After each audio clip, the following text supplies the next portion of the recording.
know, firefighters were losing the unequal struggle, and on Friday, the long-feared explosion came. A fire in the Lane Cove National Park broke free of the bush, and Sydney's leafy green north burned black. Houses engulfed in Marsfield, West Linfield and West Killara. Wait, man, it's gone! Come on, wait in the car.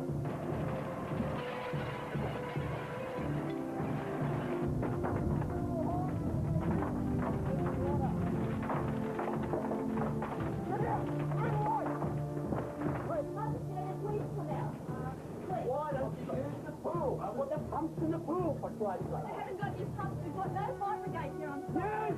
You! Get out of there! Now! You see it starting on the hill over near Macquarie University a couple of hours ago, and it's just the wind's been in the wrong place. So this is where it's come to.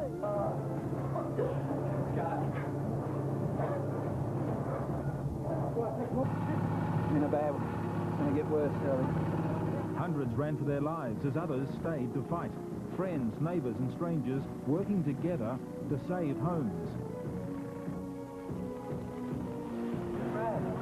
Yeah, I'm right. Stay down, right? Get him in the shade. Get him in water. Just get him in the shade, please. Get the cars out, Dad.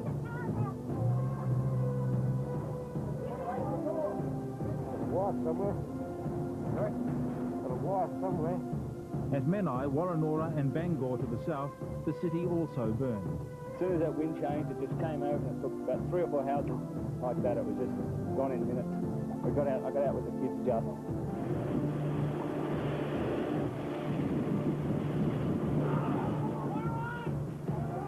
The speed of the firestorm has horrified everybody. Dozens of homes have been destroyed, including that belonging to Olympic spokesperson Tanya Blanco.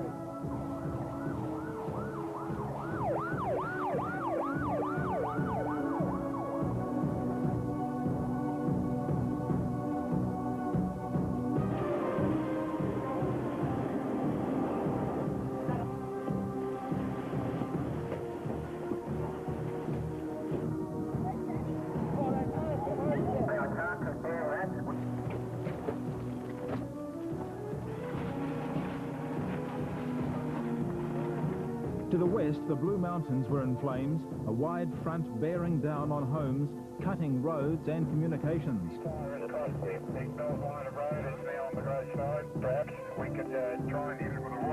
Conditions are far too dangerous for a direct firefighting effort. Emergency workers are concentrating on trying to save property. As night fell, exhausted firefighters were facing a grim weekend, the words of Emergency Services Minister Terry Griffiths ringing in their ears. We've probably got several thousand houses under risk, and if I could say to you in the next 72 hours, if we only lose 2,000 or 3,000 houses, we'll be doing very well. John Gatfield with that summary of Australia's modern-day Black Friday. From Melbourne now, and David Johnston joins us. And David, as we well know, many bushfires, including those of Ash Wednesday, have burned their way into the list of great Australian disasters. Yes, Anne, the southern states of Australia have really suffered over the years. But as the news stories in these archives show, the threat to life and property by bushfire is probably the most dramatic common danger faced by all Australians. In fact, it's a danger that helps to pull us together as a nation. And whenever serious fires break out, there is always one common yardstick, and that is Black Friday. As war clouds thickened over Europe, another cloud was spreading over New South Wales and Victoria. A dense flame-flecked cloud from bushfires, climaxing the worst heat wave in the history of both states. In the week of January 10 to 16, 1939, Australia was on fire. Townships were being wiped out by bushfires in Tasmania, South Australia, Victoria and New South Wales. In that week, the worst in Australia's history, 116 people died in New South Wales alone. And on one day, 71 people were burnt to death in Victoria. That day was Friday the 13th, the now infamous Black Friday. Experienced firefighters in the big timber country waged a losing battle against overwhelming odds and fought in vain to save homes and townships. We could hear the fire roaring coming over the mountains and jumping from one spur to another. Never believed that anything like that could happen. There was a tremendous wind. It swirled Australia's bushfire history is a tragic record of similar disasters with regular loss of life. 1851, 10 dead. 1926, 32 die at New G in Victoria. 1938, fires in nearly every suburb of Sydney. 1944, 51 die in Victoria. Then in 1967, 62 people lose their lives as fires strangle Hobart. 1,400 homes go up in flames. 1968, 14 die in the Blue Mountains. 1969, 15 at Lara in Victoria. But worse is still to come. Then, after years of fuel build-up, we arrive at Wednesday, February the 16th, 1983.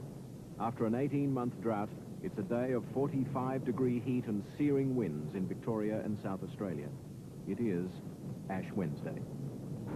Streams of eucalyptus gas shot ahead of the flames, spontaneously igniting into giant fireballs, which exploded hundreds of yards in advance of the fire. 72 people die in Victoria and South Australia, and thousands more are left homeless. And the stories that survivors told 11 years ago, or even 54 years ago, could have been recorded in Sydney last week. So similar are their horrifying accounts of screaming winds and fickle flames. And all the buildings around were on fire, and the bridge was on fire, so much so that the tar was dripping onto our blankets. We couldn't believe we were still alive, and the fire went roaring away down the gully behind us. Just flame, mate, that you wouldn't believe. And that's the point. Australia and California are the two worst areas in the world for these sorts of fires. And that will never change. So, Anne, all we can ever do is be as prepared as possible to fight these disasters, because, as history shows, they will happen again. Yes, indeed, David. And in fact, for the past 6 days, virtually all that has stood between the fires and a greater disaster has been a line of volunteers. Their story is next.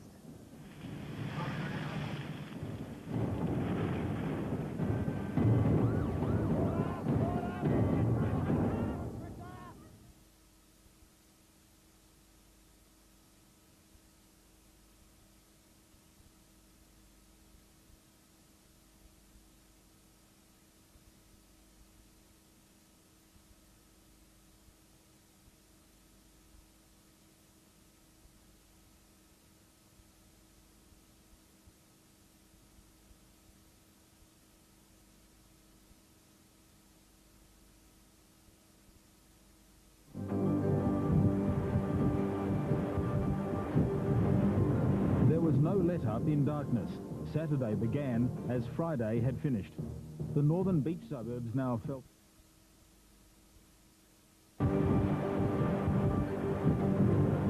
There was no let up in darkness. Saturday began as Friday had finished. The northern beach suburbs now felt the heat. Houses destroyed at Akuna Bay, Bayview and Ingleside. It's a scene being repeated throughout Sydney today, a wall of flame bearing down on houses. All firemen can do is stand and wait and hope they can push it back. The flames leapt out of the Ku-ring-gai National Park and into the suburbs. Terry Hills was evacuated. The wielded elderly patients bussed to safety. And how are they coping? Probably better than the staff. It's pretty frightening for them, though. Yeah, it is. But as you can see, they're coping all right. We've got a good bunch of staff. The volunteers have been excellent. Local community people have rolled up to help. It's been really good. The fires licked at new homes. The people it had left in its path relived a nightmare. We went next door to get the neighbours out, tell them to get going. They got out and we couldn't get out. So we got into a car, threw the dog in the car, and the back end of the car melted. We got into the train and a fireball hit us just like that, and we couldn't believe it. And then the back end of the train totally exploded, and then we jumped out of the train, jumped into the swimming pool, and cleaned it as well. And there's just fireballs just going right through the bush, just straight out right heads. At Eleanora Heights, the wind strengthened. More homes were lost. To the west, the Blue Mountains watched and waited for the inevitable. The fire started on Friday. It was moving swiftly. It all depends for the wind. what way he comes. Better pick it to west and he's we're in for it. By late afternoon, firefighters were in a running battle on a 50-kilometre front. I wouldn't worry about it, Barry. The winds are swinging this way, that way. It's anyone's guess what's going to happen. Everyone's been evacuated. It's actually 5 o'clock in the afternoon now. You'd think it was at midnight. There's just no light. It's been covered by smoke. Despite the heat, the smoke, the wind, firefighters managed to save these homes, but down the road, 4 were lost.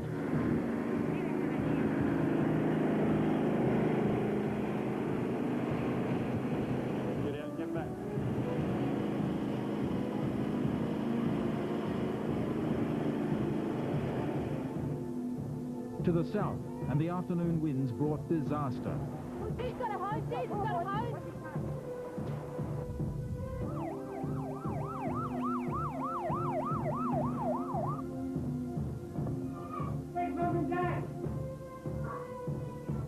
Burning embers ignited dozens of spot fires at Como, Illawong, Menai and Janali. About 10 minutes ago, the people fled this house. Now it's suddenly caught on fire. You can see their washings going up in flames. Very shortly the whole house will go up. There's nothing anyone can do. There's no fire engines around here. They're all being used. We've just had to drop what they were even trying to take out of the house and run for their lives.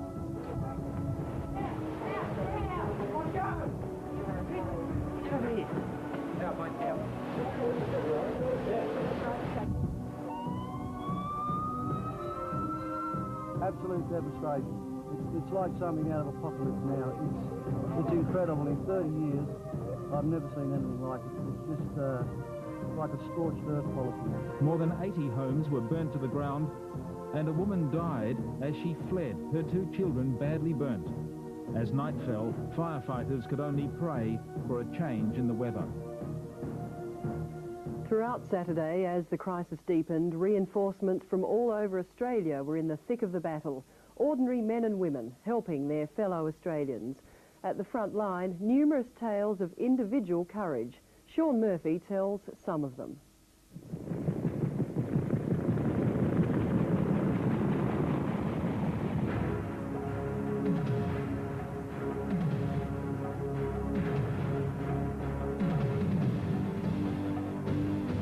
You're putting your life and you're trusting your life to your teammates.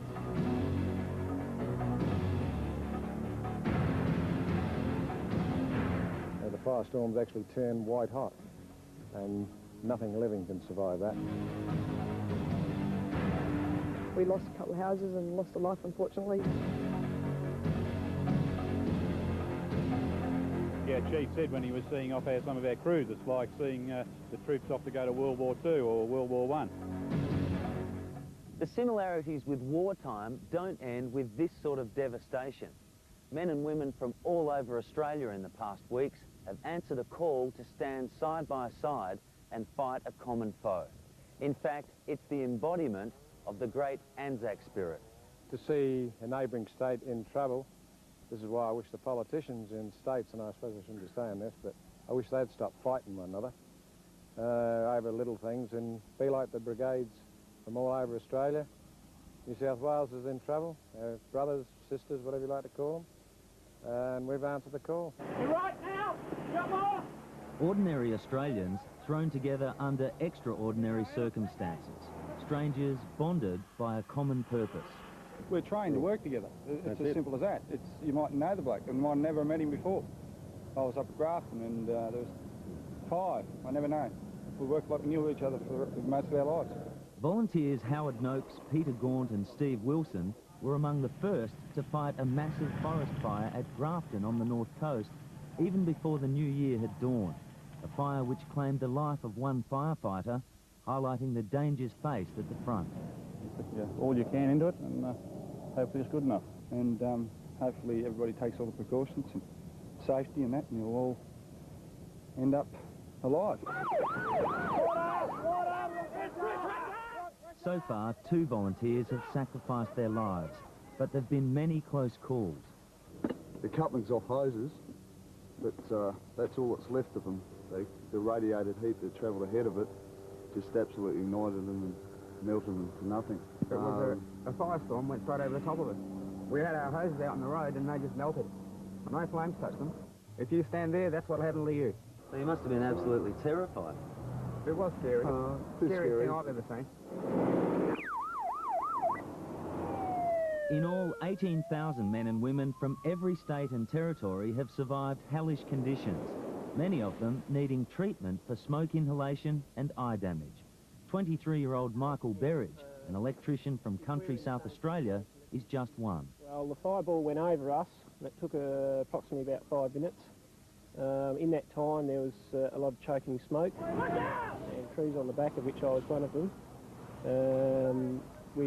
It got to the stage where we had to go inside the truck cab. But, of course, I'd taken in too much smoke because it was very choking, and I had to be taken out to hospital. The bushfire crisis has awakened painful memories for some of the volunteers, veterans of Ash Wednesday. We had them go over the top, and they just sounded like an express train coming through, and there was no warning. Task Force leader Ian Taverner says the last week has been the hardest of 28 years in the field. You wonder whether you've covered all bases, you know. Did you allow for anything unusual? Because it doesn't matter how well you plan, you can never plan for everything. Among the volunteers, more than 100 professionals from metropolitan Melbourne, the biggest contingent ever sent interstate. Sure, we're professional firefighters, but there's people up here, volunteers, that have far more experience in fighting this type of fire than what we do. So we listen to them and we take their advice and their guidance and assist where we can. An attitude of support and cooperation that will beat Australia's latest peacetime crisis. An effort extending beyond the front line. People around here are fantastic. They throw food at us. We've got so much to eat, and you know, you drive past them, they clap us and they yell out thank you and everything. Yeah, we'd like to thank them as well. Yeah, for giving us the support. You deserve our greatest thanks. Coming up, the human cost of the disaster. 48 years. I've never seen it like this before, ever in my life. Just to see it all go within an hour. Oh, I just don't believe what I see. I really don't believe it.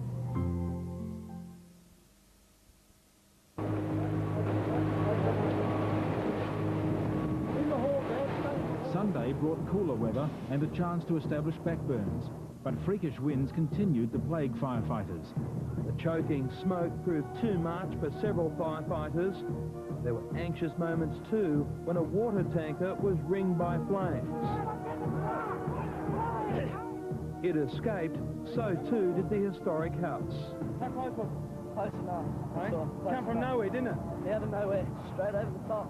There's people still at their homes in there and they're just peeking out. Further north, the flames were sweeping through bush and orchards towards the tiny community of Bilpin in the lower Blue Mountains. There are helicopters presently on the ground evacuating people from the homes that are in the way of the fire, and the others are trying to water bomb to control it from getting through to the homes. At Beacon Hill in Sydney's north, the Ku-ring-gai National Park reignited. In its path, Belrose. There, homeowners prepared for the worst, while elderly residents from retirement homes were evacuated out of harm's way.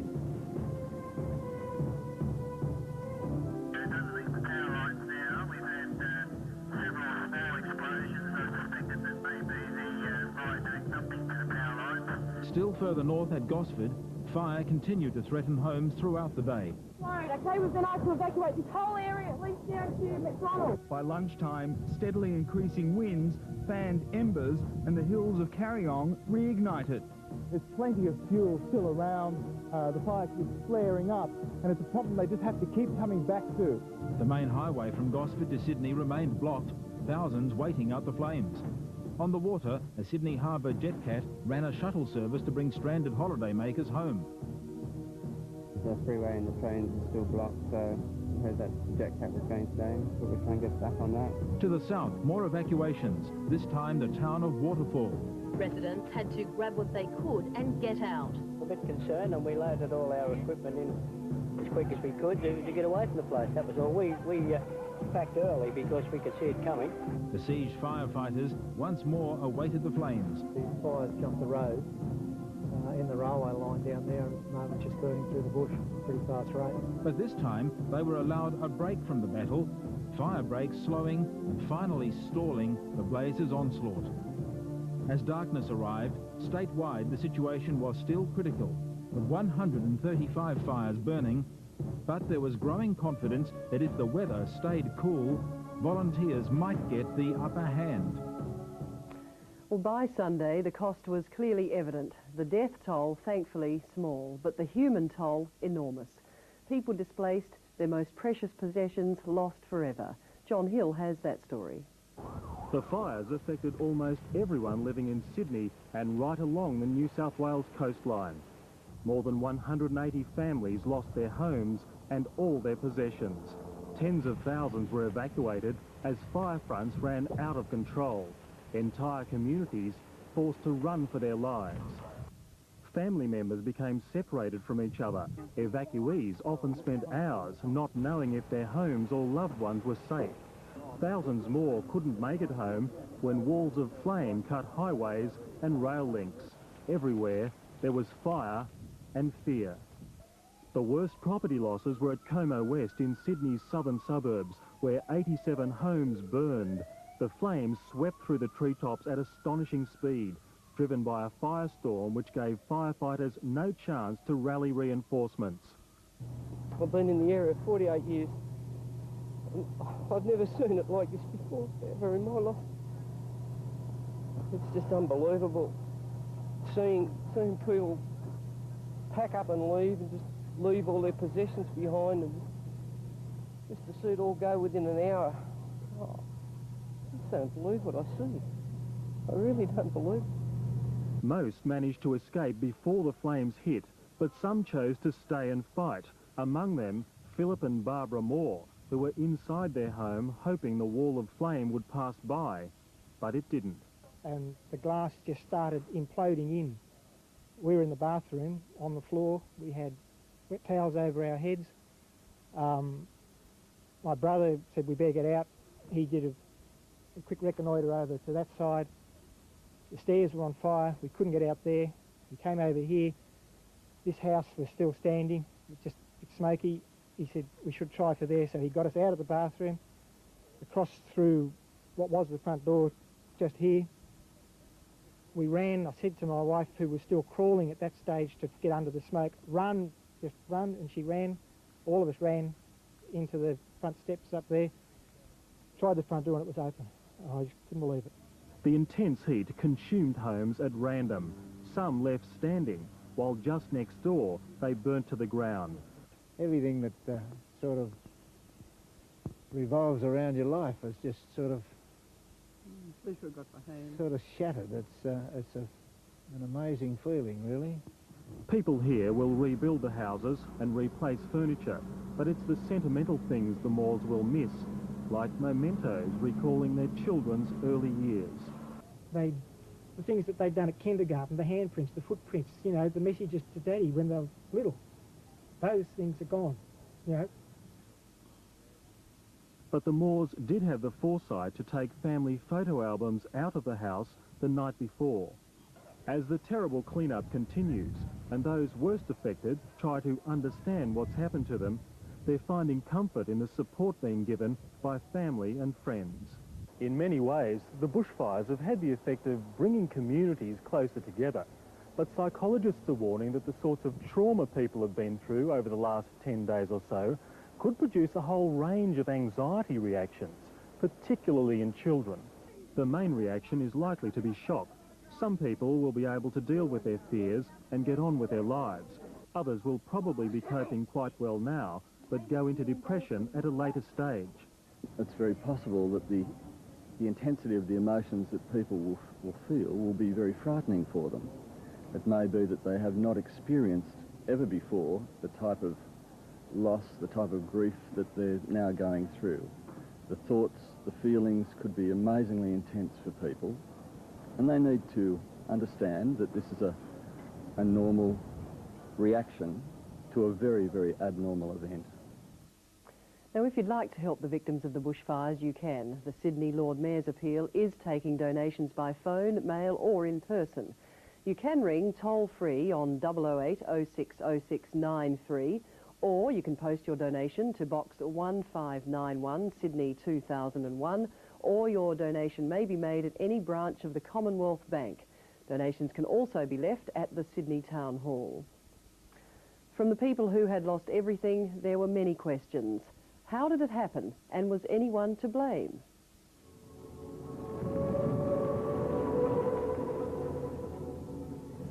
When you come back to this, and it's just devastating. It's devastating for everyone.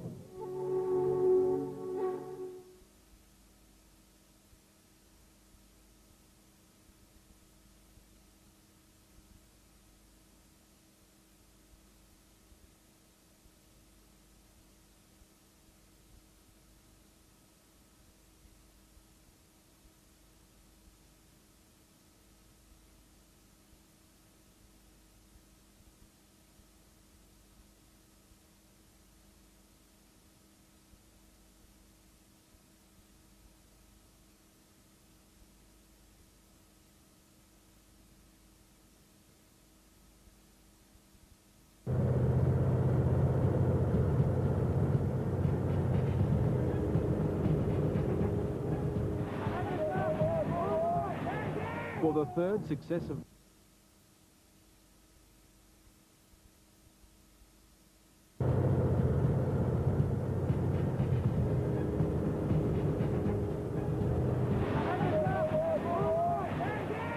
third successive night, angry tongues of flame leapt skyward from 3 separate places in the Blue Mountains, west of Sydney. Helicopters dumped thousands of litres of water onto hotspots. To the south, firefighters drew their line at the F6 freeway, taking advantage of a slight easing in the weather to do some back burning. Going to start doing something shortly, we're going to have a problem here. The fire did cross the highway barrier, but it burnt without the venom of earlier days. As the cost in lost property grew and grew, the Prime Minister announced a boost in emergency relief for the victims, the cash grant lifting to $2,000. This payment's not income tested or asset tested. It's only on the basis of whether their homes have been damaged or destroyed, whether they have suffered material income loss in the course of the fire or fighting the fire. On the city's south, with the immediate terror eased, people returned to the charred shells of their homes and started the long process of rebuilding. We crossed the border from Yugoslavia to Italy with the guns in the back, but we wasn't so afraid. But in the midst of the sadness, at least a trace of joy. David Matthews lost his home to the flames, but in the rubble, a small treasure in a scorched steel box. Look, there's me ounce of gold and me half a kilo of silver and all the coins and all the burnt paper underneath. But at least I got it back. It's all there. With firefighters breathing a little bit easier by Monday, many were asking the question, just how well prepared were we? There were other questions as well, as David Richardson discovered.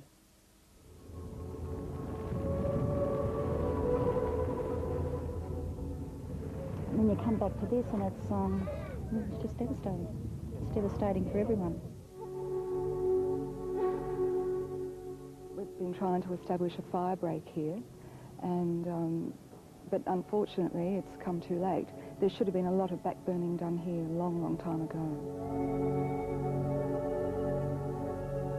And yeah, we can't do anything about this. It's gone.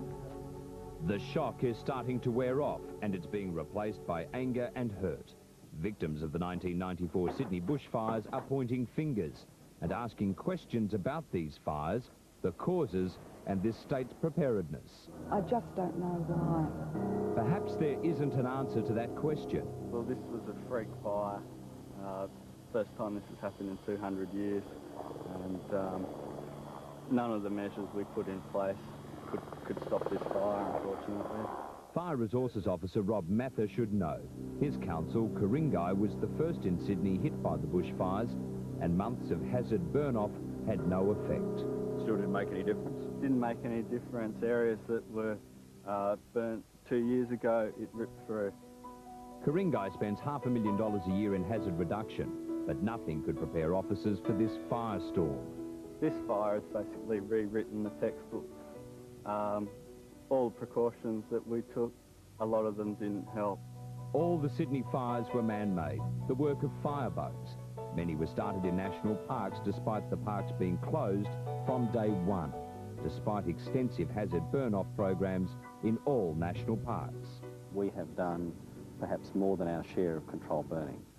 National Parks Chief Dr Neil Shepherd has rejected criticism of his department in the wake of the fires. He points to other factors in the control of fires, namely equipment and resources. Obviously, the National Parks and Wildlife Service would like more resources, so would everybody else. And there's another side to this coin. Too much burn-off is as bad as too little. But too frequent burning or unseasonal burning can in fact distort the vegetation pattern and make it much more fire-prone. The conservation watchdog, the National Parks Association, believes the whole community is to blame. There were insufficient precautions taken, insufficient awareness, and as a veteran of the 1983 Ash Wednesday in South Australia, I've been quite surprised at some of the cavalier attitudes to fire in this state. Then there's the question of urban sprawl in our bushland. Another serious issue now facing Sydney councils is its future building practices. This is what's called a spur development. It's a line of homes on a ridge overlooking a valley of bushland. Conservationists call this type of development a death trap. Sydney councils will now have to decide in the wake of this fire whether they can allow this type of development to go on in the future. And if they do, what kind of measures will be needed to keep these homes safe? People who are living in those sorts of areas are extremely vulnerable, and not all of them knew and had taken the appropriate precautions. There's a simple solution, a total ban on homes in some bush areas. It's a view held by some councils. The spur development regulations haven't been strong enough, and houses have been able to be built right next to slopes that just can carry the wildfire straight up into the houses. For many of the questions, there simply aren't any answers, like what makes people light killer fires.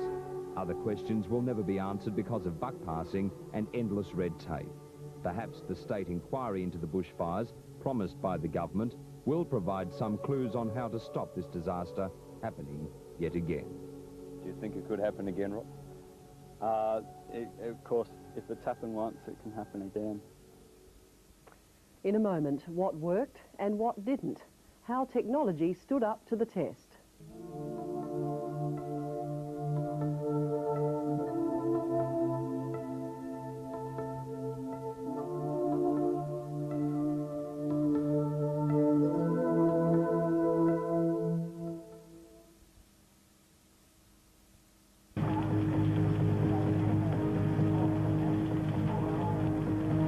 Tuesday dawned cooler. Fire crews breathed more easily. After so many hard days of desperate defence, they went on to the offence in the Blue Mountains. Heavy earth-moving equipment extended two so-called black lines, scorched earth buffers, between the fires and residential areas. Well, I think this is a classic example of what should have been done a few winters ago. By this time, more than 20,000 firefighters were rotating through the fire fronts. Although there were still more than 100 separate fires burning, the threat was greatly reduced. At St Ives, one flare-up. Residents were warned to prepare their homes, but they were allowed to stay put as 15 crews tackled and eventually overcame the outbreak. To the south, all fires were contained. The Royal National Park, little more than an ashen desert. Of the thousands of animals known to have been in the park, only 5 had been found, according to State Environment Minister Chris Hartcher. But at least the nearby town of Heathcote had been saved.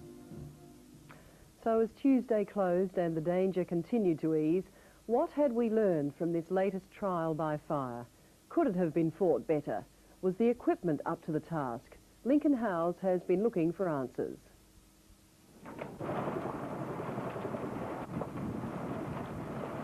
No community can be expected to gear up for a worst-case scenario which may or may not happen during any one lifetime. We were staring down the barrel of a catastrophe the other day, 72 hours ago, where on the best advice available to me as Minister, we had 10,000 houses under direct threat.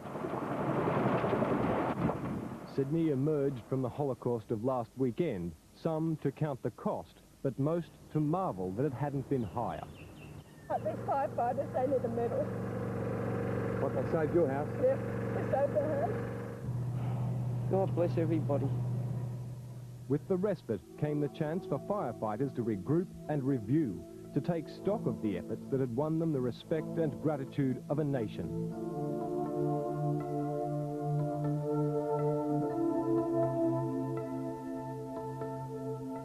Already, though, that brave campaign has come under the microscope. Could it have been done better, or even avoided altogether? There is a tendency to say, we've always had it, we've always done it this way, it works out okay. And there hasn't been the realisation got through to people that really we can save so much trauma, we can save so much loss, we can save so much of our national asset by doing it better. So I want no recriminations at the end of this. I want a constructive, positive approach to how we improve what we do. Emergency Services Minister Terry Griffith defends the decision to fight a conventional campaign. The highest technology used, helicopters, with minimal success.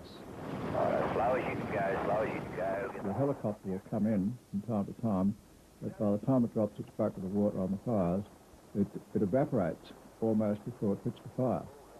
So a lot of your effort is wasted. Bill Osborne is co-director of a Victorian company urging Australian firefighters to move on to more modern methods, specifically the Canadian-built CL-215 fire bomber. With three CL-215s, when the fires first started, it would have stopped them dead. So we wouldn't have had the tragedy we've had? No, we wouldn't. The planes, used extensively in Canada, Europe and parts of Asia, can pick up 6 tons of water in 10 seconds and make up to 30 dumps an hour at the heart of a fire. They could, with the closeness of water bodies nearby, have dropped 20 tonne of water in front of the line of fire within an hour. Now that water is loaded with fire retardant and it would have killed the fire as it came. It's important that we don't react in an emotive manner to what has been an unusual event. The man entrusted with defending Sydney against the latest onslaught, Bushfire Chief Phil Koperberg, says CSIRO research found fire bombers unsuitable for Australian conditions. The system was not found to be effective in our particular topography, with our particular weather, with our particular vegetation.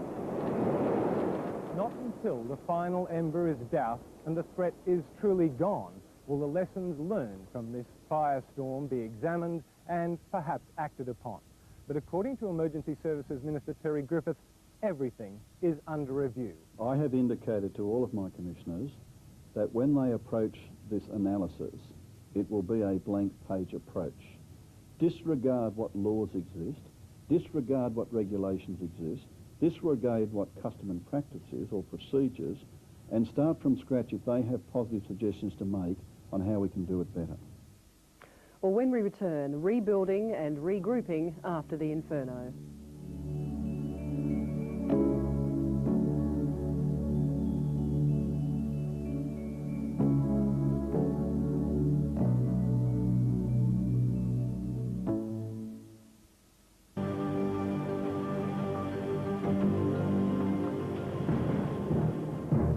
Throughout the night and into the day, backburning in the Blue Mountains continued. Volunteers reluctant to claim victory over a fire proving unpredictable. To the north, another national park near Gosford was alight. The full resources of firefighting power turned to that battle.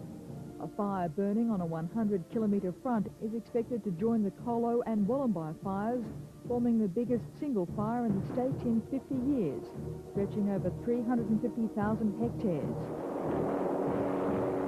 Closer to Sydney, work continued on bringing normal life back to smouldering suburbs. Workers made safe trees along major roads, cutting away weakened branches in danger of falling on traffic. Burnt power poles were being replaced, 30,000 homes still without electricity. But to the south, at least, the fires were beaten.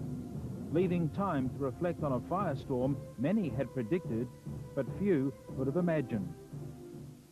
Wednesday, today, and the tension continues to ease, but for the people who have lost everything, the battle is only just beginning. Greg Quayle joined some of the Sydney-siders who are starting to rebuild their shattered lives.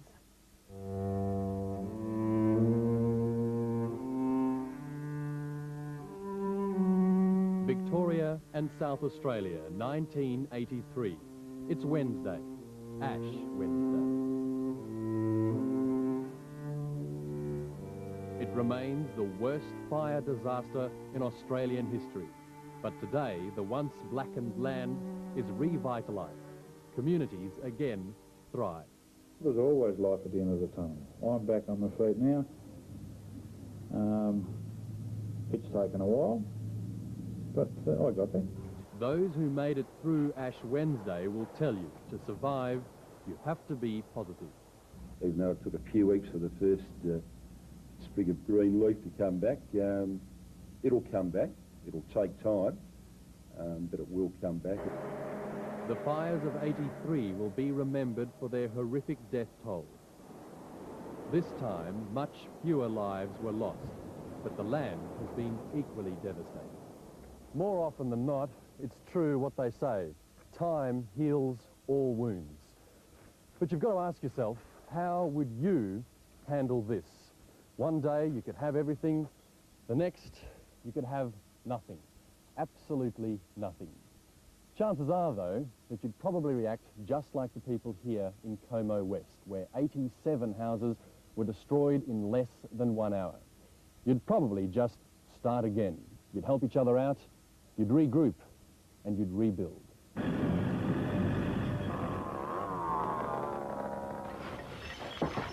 There's no stopping human spirit. From the moment the embers were cool, came a new start. Everyone is pitching in. The unions have organised emergency clean-up crews. Unemployed men who just want to help. All getting together and starting to pull together and make something out of nothing. Well, almost nothing. Some have found a few odds and ends, but they're good only for the memories. I don't know. There's a spoon there. That's one of those. That's one of a lovely presentation Lovely spoon. spoons. I wonder what There's the cap off it.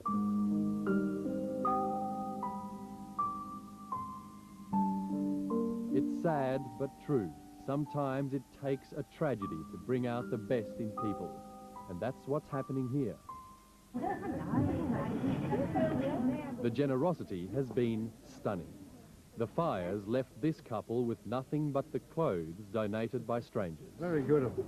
I can tell you what I've got. I've even got new shoes on. New shoes? Look at that. Spanking new shoes. Stepping out shoes. The blue one, I think. You like the blue one, do you? Well, I'm allowed to take the 3. Oh, you get 3? I can have as many as I like. Oh, lucky you. But it's no good taking too many, is it? And then there's the financial help. Sydney's Lord Mayor, Frank Sartor, has set up a relief fund. In 3 days, it's raised $4 million. The money and time together eventually will heal the wounds. This disaster, what does it tell you about Australians and the Australian spirit? Well, I think it tells us that we're fighters, but that Australians are good mates, that mateship lives on very strong, because Australians will always rally to a good cause, and especially if it concerns each other. So, I mean, I'm quite proud of being a Sydney-sider and, in fact, being an Australian, because people do help each other. They do care. This is a genuine cause. The good old mateship lives on. It's very strong.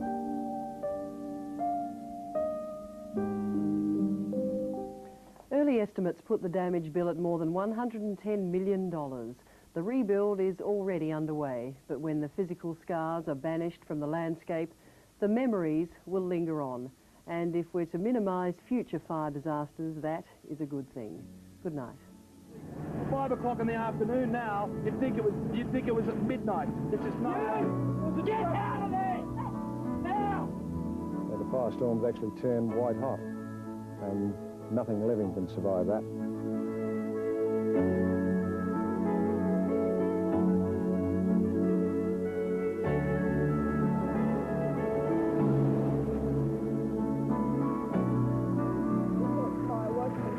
But the wind is overtaken, it's changed direction, and I've just lost my partnership.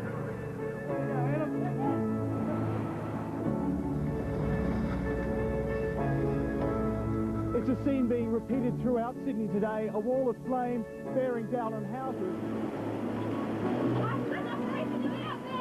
People are being evacuated as we speak. Families are running for shelter, running for their lives. Is your mother in there?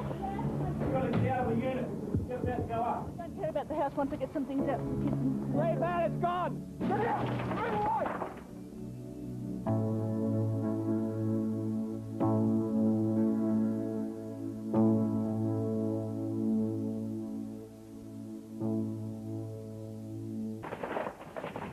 Can I go?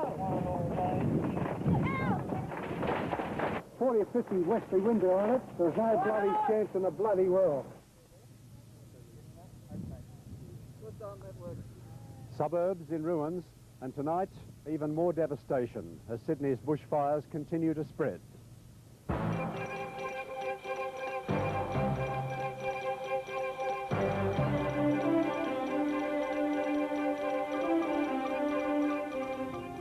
Good evening, and welcome to viewers across Australia to this special edition of National 9 News. And there's no good news to bring you from Sydney. It's unbelievable, but the bushfire disaster is still worsening. As we go to where the southern suburb of Waterfall has been evacuated, and the major outbreak is again spreading through the northern suburbs of Terry Hills and Belrose. Russell Bishop has just filed this report. Mid-afternoon and the fire front terrorising northern Sydney turned its sights on the suburb of Belrose. First to be evacuated, nearly 300 elderly people from a Belrose retirement village and a nearby nursing home. Anybody home? It's the ambulance. Hello? Many of the evacuees were bedridden and had to be moved by ambulance. Don't worry, darling. We haven't got anybody all day. For others, it was a bus ride to safer ground as the fire moved closer. A terrifying experience for the old people involved. This caravan park at Terry Hills was also cleared.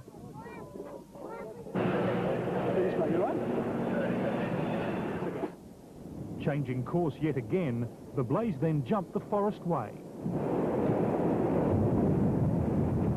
It straddled Mona Vale Road and hurtled west. A fire alert was declared for suburbs possibly in the path of the blaze: Terry Hills, Duffy's Forest and St Ives, North Turramurra, North Wahroonga, Asquith and Mount Colah. Residents advised to either leave or make preparations to go if the need arises. Just dreadful devastation for everybody. And late this afternoon, new trouble on Sydney's southern flanks, with residents of Waterfall asked to evacuate their homes. Russell Bishop, National 9 News. Here at Como West in Sydney's southern suburbs, the devastation is simply horrific.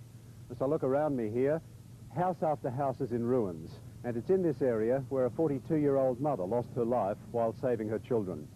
Simon Boda reports. There was little warning. The firestorm hitting Janali like a bomb, exploding in Lincoln and Warrenora Crescents, as well as Walger Street. Firefighters and residents were all caught by surprise. As police tried to evacuate the area, many refused to leave. For others, the fire was just too vigilant. 42-year-old Pauline O'Neill died, and her two daughters, aged 11 and 13, were badly burned. They had all tried to take shelter in the family swimming pool. We saw the people next door. They were stuck in the pool, you know, the three people. What I saw when I came up was just the father holding the little daughter, and the other daughter must have been under the towel. I didn't see her, I only saw her, and she was screaming.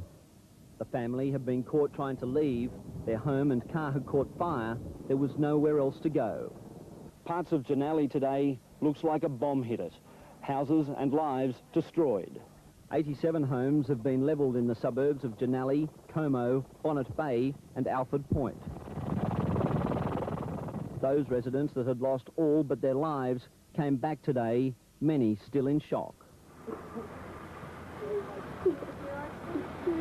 the firemen put their hoses away and they started going, and we thought, well, that's it, it's time to get out of here. We went into the bathroom, and in the bedroom next door, we could just hear the window, hear the glass coming in. Thinking, oh, well, God, if this is it, I got my wife out of there. Yeah, it's gone, you know, things like the things that the kids have done when they were in kindy, whatever. They picked through the ruins of what was once their homes and came up with nothing of any value. Nothing. Police too came back in convoy, their grim mission to look for more bodies. Thankfully, there were none. It was total devastation. The houses that have been hit by the fireball have been completely wiped out, and houses well away from the main source of the fire have also been destroyed. Many pets and animals also died in the inferno, while some were lucky enough to escape. A little bit hectic as well. For most, the shock was still sinking in. Any thoughts of rebuilding or what to do next, too hard to contemplate. We saw it on the news. There's nothing there. We've got a swimming pool and some palm trees. That's it. It's flat. It's gone. The cooler southerly change had brought some relief this morning, but this afternoon the Heathcote Road was again cut at Menai. At last reports, only bushland was alight, but it's clear the fire emergency in the south is still far from over. Simon Boda, National 9 News. Well, as I've already said, it's quite an amazing scene of devastation around us here, and it really is hard to find the words to explain the impact of this on one.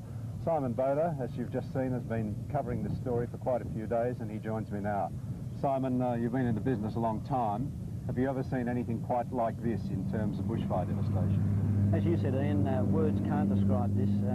It's horrible here. It's like a wasteland here at West Como and Janali. Ashes, dust.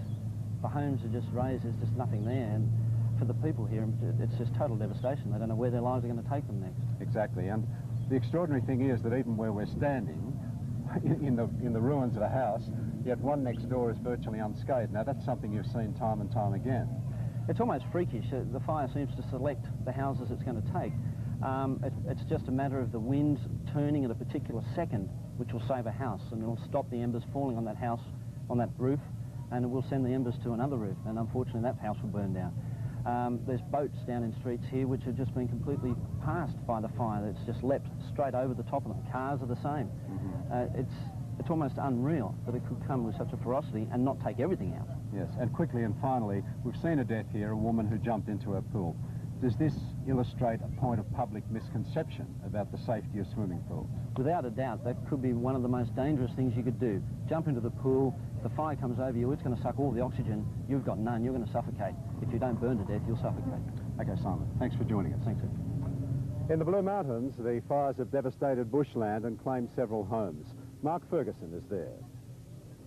The entire lower Blue Mountains community lay in fear of the fire, but it was the suburbs of Winmalee and Hawkesbury Heights that bore the brunt. An inferno tore into the tree-lined streets. Residents urged to stay put. Residents, go inside your houses and shut all your windows and doors and wait till the fire has immediately passed. Hundreds of firefighters stood their ground to steer the blaze around property at Winmalee. Miraculously, not one home was lost. Minutes later at Hawkesbury Heights, the fire seemed to seek revenge. Flames climbed 40 metres into the air. Defence lines held where they could. General, back out! But one by one, homes began to catch alight. In the extreme heat and extreme wind, they were quickly engulfed. This morning, the residential hilltop lay blackened, 10 homes completely destroyed. The fire had discriminated cruelly. Some homes burnt beyond recognition, neighbouring houses untouched. You could hear this roar. You've never heard a roar like it in all your life. It just roared and it got hot. Just got boiling hot. It's a big fireball straight over there, and it absolutely flew down between the two houses. The flames were just completely all over the house. Crews spent much of the day backburning and building fire breaks to protect surviving property from any wind change. The hazards these volunteers face evident when one unit became trapped in a circle of flame. The fire came across the valley too quick, and it hit us right on this corner. It hit the fan, mate. There's nothing to do about it. It's got a bit hot. A second tentacle of the same original Blue Mountains fire threatened homes and farm property further north near Bilpin for most of the day. Resources from 3 states continue to wage a running battle. In the Blue Mountains, Mark Ferguson, National 9 News. And Mark Ferguson joins us now with the latest from the Blue Mountains. Mark, are you with me? Yes, I am, Ian. What's the latest? Well, those winds that we were hoping wouldn't change have picked up just a few minutes ago here in the Blue Mountains. They've really caused some problems. Spot fires, which were simmering down in the valley, have been whipped up. We've sent back pictures of walls of flame that have come up onto Hawkesbury Road near Hawkesbury Heights only in the last hour. I've just spoken with the Blue Mountains headquarters up this way, and they say it's touch and go at the moment as to whether they can save some homes along Hawkesbury Road. So the relief, or what we thought was the relief earlier today, seems to have been pretty short-lived up there. Well, it just shows the how quickly things can change. It was quite calm for most of the day. The wind stayed very calm, and then only in the last hour or so the wind has picked up. It can move those spot fires so quickly. Some backburning was also taking place. Those flames were also whipped up, and at the moment there's large flames towering over Hawkesbury Road, and it's touch and go. And Mark, I did hear just a short time ago that you yourself got caught in a rather tricky situation a little earlier. What was the story? Well, that was yesterday evening. Those pictures you just saw of those homes going up, that was in Booker Road at Hawkesbury Heights. Myself and my crew were right in the middle of that, and it was quite a frightening experience. There were long seconds there where the oxygen just seemed to disappear, only for the wind and flames to come and hit you straight back in the face. We stayed as long as we could to bring you those pictures, and it's something I wouldn't like to see again. Okay, Mark, thanks for joining us. We'll stay in touch. Pleasure. And that's the latest on the bushfires for interstate stations, who now leave us to rejoin their local bulletins. For the rest of us, this special 1-hour edition of National 9 News continues right after the break, as we bring you the latest on the bushfire disaster.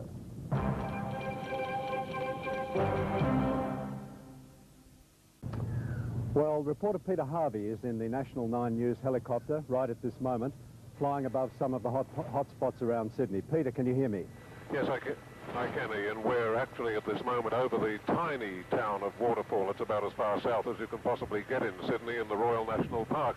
Ironically, this is where a few days ago the worst of the fires began. For a while there they thought the danger had gone away, but it's come back, and it's come back to Waterfall below us. The town, as you can probably see, we'll just pan out the window and down, has been evacuated. All the people have been moved well and truly away. The main F6 freeway running south from Sydney towards Wollongong has been closed. The streets of Waterfall are crowded with emergency vehicles, SES, volunteer firemen and the regular fire brigade. They're waiting for those fires that you can see in the distance. The fires that up until now have been blowing away from Waterfall towards the coast, now they're starting to come back, and that's what's worrying the people here. The evacuation is complete. The police have got the area sealed off, and there's a particular poignant touch to all of this, because back in 1980, just on the outskirts of Waterfall, 5 of our volunteer firefighters were burnt to death. Everybody here is particularly sensitive and very much on guard, and we'll keep an eye on this. For the moment, back to you.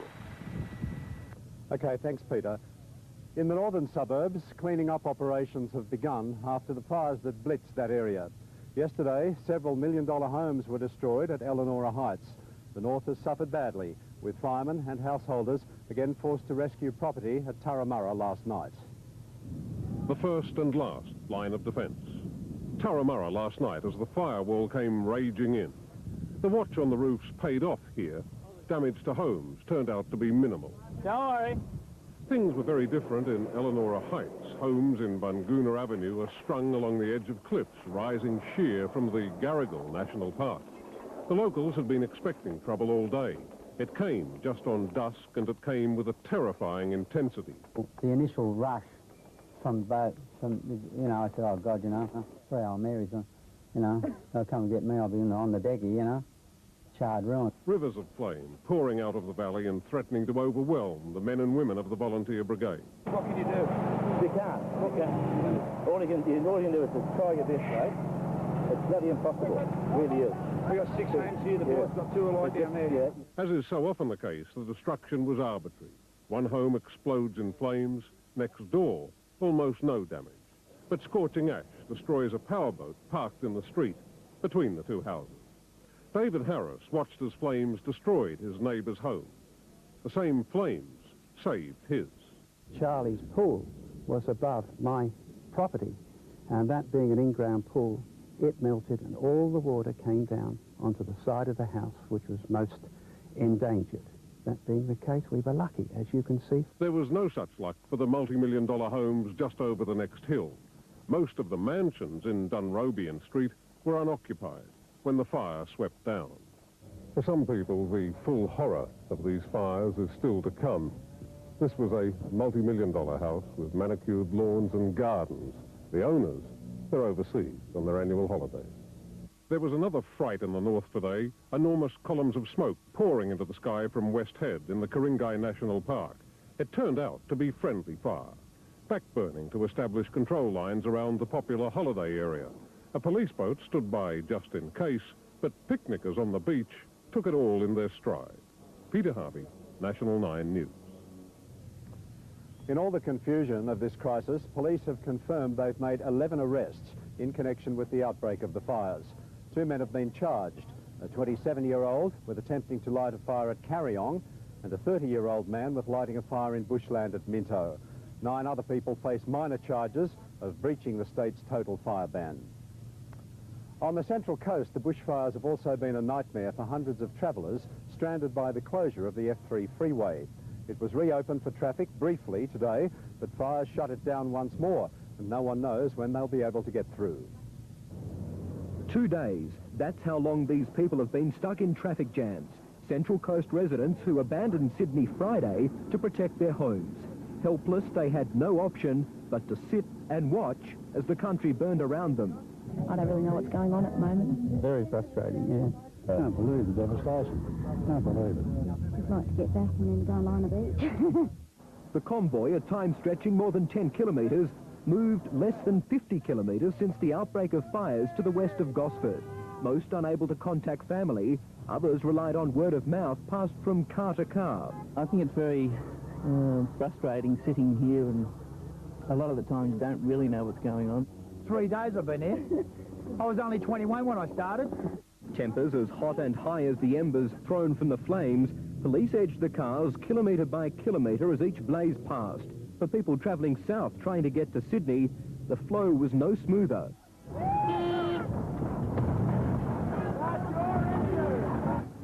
Shadowed by smoke, much of the inner Central Coast has been reduced to sticks and scorched earth. Victorian volunteers fought through the night. Today they tried their best to protect surviving bush. Hopefully the worst is behind. A drop in wind and temperature provided an eerie calm. A time for firefighters to backburn, a time for property owners to realise the full extent of the destruction. Tony Hilliam was one of those stuck in the traffic jams. Frustrated at not knowing if his home had survived the fires, he abandoned his car on the freeway. But that was my worry, was that the little spot fire was just going to really slowly burn and up should go. But late today, the fire found new ground. That again brought traffic to a standstill. Police were forced to escort traffic along the F3 and the Pacific Highway. But only moments ago, the F3 was open. Michael Usher, National 9 News. Now for the very latest information, we're going to cross to the bushfire headquarters at Rose Hill and Commissioner Phil Koperberg. Phil, what's the situation at the moment in the 2 real trouble spots, which appear to be Waterfall and Terry Hills? Well, the position is very hectic. There's certainly a lot of very active firefighting going on, but the position is nowhere near as dramatic or as frightening as yesterday, and we're reasonably confident that the firefighting resources will be able to deal with the problems there without incurring any further loss. Certainly the evacuations which from time to time take place, and those decisions quite rightfully are taking place at the local level, are largely a precautionary measure. I think agencies and everyone else are still a little shell-shocked by what happened yesterday, understandably, and they're going to play it safe all the way down the line, and we're not going to discourage that. The only thing I would say is that the weather is nowhere near as bad. The fire intensity, as a consequence, is a little more benign than it was yesterday, and given the resources, albeit that they're tired and very anxious, ought to be able to see today out. But yes, firefighting is active, property remains under threat, and it's not confined to just north and south of Sydney. All of the fires throughout the state are continuing to cause us problems, and our respite is drawing to a close, if you could call today a respite. In fact, Wednesday and Thursday we'll see a return to warmer weather, to windier conditions. Hopefully that may precede some unstable weather resulting in thunderstorms, and if we get really lucky, a few millimetres of rain. The worst is over so far as the immediate is concerned, but there's a lot of work still to be done, and the situation remains critical. Okay, Phil, well, so there's some good news in there, but at this minute, where is the most desperate situation, do you think? Well, clearly where the fires are burning now, around the Heathcote area, around the Waterfall area, and the upper North Shore, around Terry Hills, and the areas immediately to the southwest of that. And that's happening because of a northeasterly influence. And as I said, things are still very serious, and it would be wrong to assume that the situation is now under control. The weather is just being a bit kinder to us. We're certainly having more success with saving property, but we've made no impact whatsoever on bringing the fires under control. The firefighting thus is going to be tactical whilst ever this remains, and the optimism that we may have begun some strategic containment this morning was a little bit premature and ill-founded. I suspect now that the next 2 or 3 days are going to remain very serious, and the current firefighting methodology, unfortunately, will continue. Okay, Phil, we've got to leave it there, but thanks for joining us. It's a pleasure. Well, the battlefront against the bushfires remains statewide tonight. Large forest fires in the Kyogle and Grafton areas have burnt out tens of thousands of hectares and continue to threaten isolated houses. More than 100 firefighters have been rushed to areas around Singleton and Cessnock. But better news tonight from Port Stephens, where the fires have been contained. However, with outbreaks still burning south of Sydney, the state is ablaze from Bateman's Bay to the Queensland border. While attention's been focused on the drama around Sydney, the state's north coast continues to burn. Some areas around Grafton are now into their second week at the mercy of bushfires. Fortunately, property damage has been minimal. Some residents convinced that having survived so far, luck is on their side. I've worked too hard and too long on this place to just walk away and let it go if I can possibly avoid it, so I'll stay here and keep an eye on it tonight. Near Port Stephens, optimism the fires have been contained. Some of the Victorian firefighters sent to the area are being spelled and are now heading home. We're not only looking forward to going home, but we're going to have a rest, and if necessary, we'll be back next week when required. The Victorians happy to have helped. Well, we do all live in Australia, and if there's any trouble anywhere in Australia, I think we need more people to sort of get off their backsides and come in and help each other. Extra Victorian teams are being sent west of Singleton to a major fire in the Wallamine National Park. It's heading slowly towards the village of Putty. This afternoon, firefighters were busy backburning in a bid to contain the major blaze near Bateman's Bay. But at nearby Tamil, a row brewed between bush firefighters and their city counterparts. The bushies claim they're lying idle when they should be deployed to more important trouble spots. Unfortunately, this is such a huge operation, and an operation that we've probably never seen in New South Wales before. There's always going to be those areas that are not totally in the action. This afternoon, the potential flare-up was diffused. Let's get on with the job and get these damn fires out. Is that okay? Yeah. Russell Bishop, National 9 News. And this special edition of National 9 News continues in just a moment.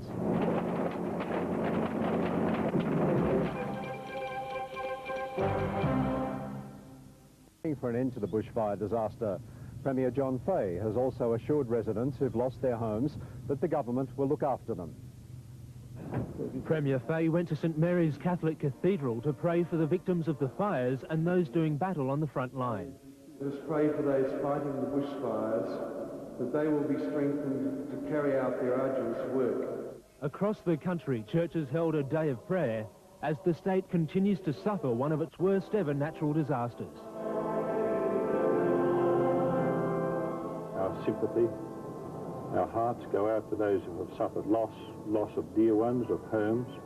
From church, Premier Fahey went to Bushfire Services headquarters to be told that firefighters were now on the attack rather than just saving lives and property.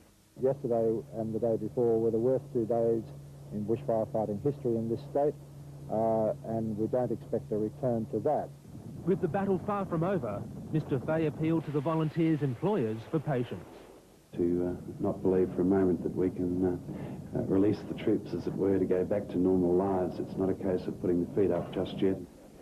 Later, the Premier saw for himself the enormity of the tragedy when he visited the destruction at Janelli and heard firsthand from residents who'd lost everything. Nobody could have stopped it. Mr Fahey promised the government would do everything it could to help people rebuild their lives. Raymond Dale, National 9 News. Well, as we just saw, Premier John Fahey toured the Janelli area this afternoon, where, unfortunately, a woman died in the fires yesterday. As many as 50 homes have been destroyed here. I spoke with the Premier earlier this afternoon. I've seen the devastation, and it's appalling, as it is in most parts of the state. What are your impressions today? Well, the path of destruction is almost unbelievable. It's eerie in the sense that there's no rhyme nor reason, no logic to why some houses were left standing, others were simply razed to the ground with not the slightest sign of life anywhere. And at the same time, of course, it's moved away from the bush, and it's come into streets way behind where you might think there was an exposure to fire danger. It's a massive loss, and I can only hope that the community can somehow come back and rebuild. It'll be difficult. It will be difficult, indeed. I was going to ask you about their mood. I mean, I've seen you speaking to an awful lot of people today. I don't know if it's the great Aussie spirit of stoicism, but what have they had to say to you, and what are their fears? Well, firstly, everywhere I go, I'm hearing stories of heroism, stories of support. They are telling me about how they've all rallied together and gone and fought this fire, from small girls, as if I could describe them that way, through to not so young people. I've given them the assurances that all the resources of government will be there to make sure that their claims are processed quickly, that any request that they have is dealt with in an efficient and quick manner so that they can actually start planning their lives and get on with it. New South Wales Premier John Fahey. Needless to say, insurance companies have been swamped with inquiries due to the bushfires. The bill could be as high as $100 million. While the bushfire crisis is far from over, insurance companies are already being hit by the fallout. About 150 homes have been destroyed and thousands damaged. But the Insurance Council of Australia says premiums will not rise. Our estimate for residential loss is $50 million at this time, and with the industrial and commercial losses to be added to that, our estimate is between 50 and 100 million. Some claims from this disaster are surprising. The most interesting one we've had is a horse that bolted in from a paddock into the house itself and did around about $5,000 worth of damage. Genuine fire victims are advised to contact their insurance company immediately. Most have 24-hour emergency numbers, or you can call the Insurance Council of Australia for advice. And it's worthwhile to note, household policies will pay for temporary accommodation. For the uninsured, there is also some help. People can apply to the state government and to the Disaster Welfare Committee, which is in Parramatta, for financial assistance. Even if you have cover, payments are made for physical hardship and stress. While insurance will help many rebuild, in some cases adequate water pressure could have prevented the damage in the first place. Water! Water! While at present there are no water restrictions, the Water Board urges people not to wash their cars or water their gardens. Remember that the rose bush that you save may cost somebody else their home. Shari Armistead, National 9 News. The bushfire disaster has made Australia the focus for the world attention, particularly in the United States. which only recently suffered its own fire devastation. Fast-moving brush fires rage around the outskirts of Sydney, Australia. For the past week, the whole world has been watching Australia's heartache. And an astonishing story tonight from Australia. Scores of fast-moving monster fires are drawing a noose around Australia's biggest city. More than 80 million people saw National 9 News reporter Simon Boda describe the destruction live across America. We've got 1 million acres across the state. 52 people have been hospitalised and 4 people are now dead. Fire has been the ferocious enemy in Australia for the past week. It is the lead item on CNN. Hello, everyone. Thanks a lot for joining us. The death toll has increased in Australia. And CNN is updating around the world every half hour. We are in a severe situation over here.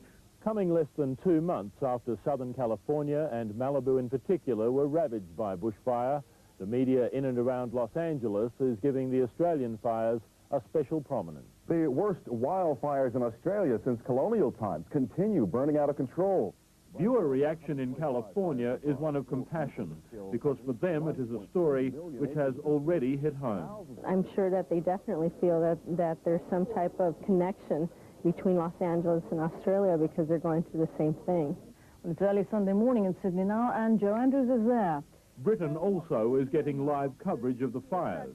The young woman in this area dived into the pool. She lost her life. Her 2 children were badly burnt. On the news, the BBC is even scheduling Sydney weather. Sydney, with no sign of any rain to quench those fires during the next 5 days. Warren Clark, National 9 News. So back here in the midst of it all, we've just heard only a few minutes ago that City Rail expects to get some rail services up and running from the Central Coast sometime tomorrow, which will be great news indeed for all those people stranded. More on the bushfire crisis and the rest of the day's news shortly, so stay with us.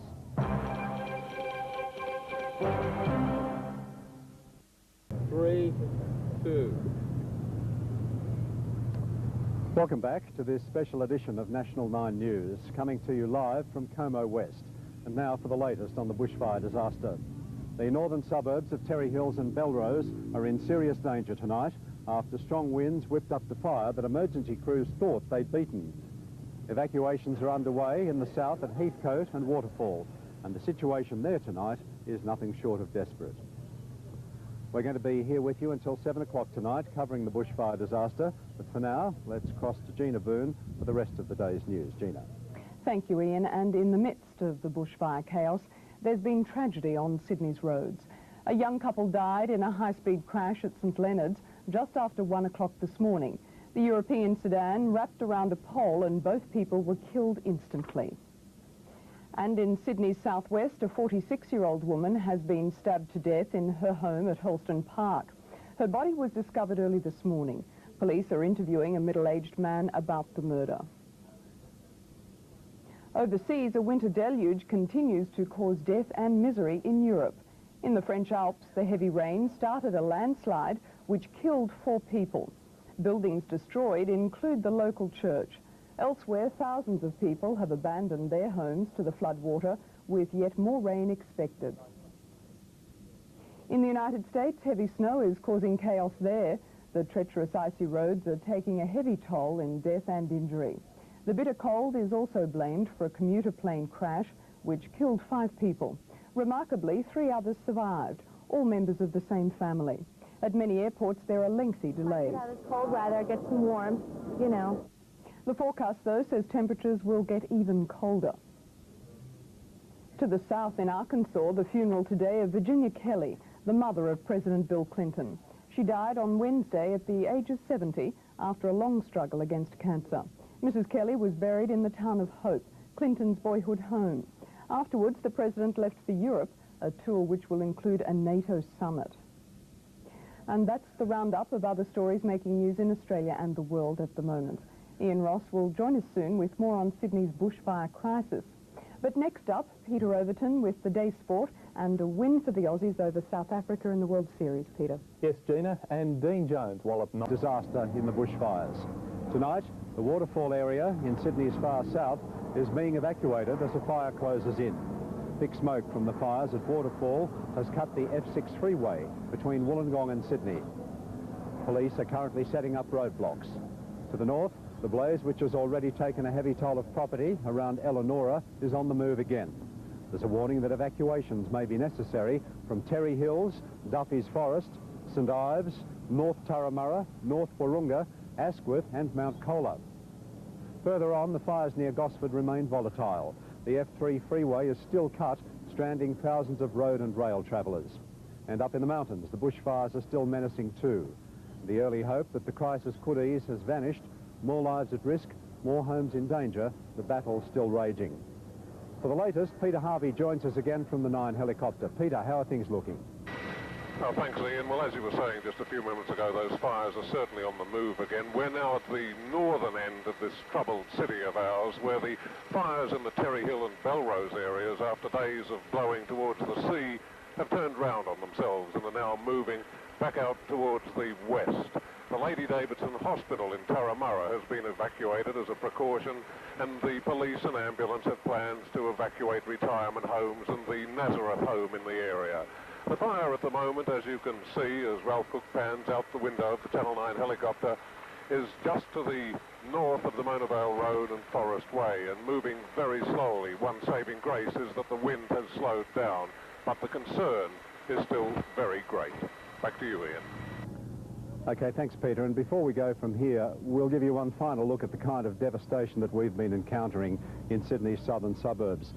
One side of this street has virtually been wiped out. You can see it there. It's just the most horrendous sight. Admittedly, all these line of houses are on the very edge of the bush. But one of the most remarkable things we've encountered here is that driving through quiet suburban streets, one sees house after house completely gone, and those houses are in streets that are 6 streets away from the bushland. So that gives you some idea of the horror that these people in Sydney's south, and indeed all over the city and the state, have been facing.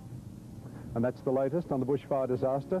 We'll keep you up to date through the evening here on 9, and there'll be another special bulletin later tonight. I'm Ian Ross. Good night.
The most important thing was we were safe. That was, and we're all together, and you can replace bricks and mortar. You can't replace people.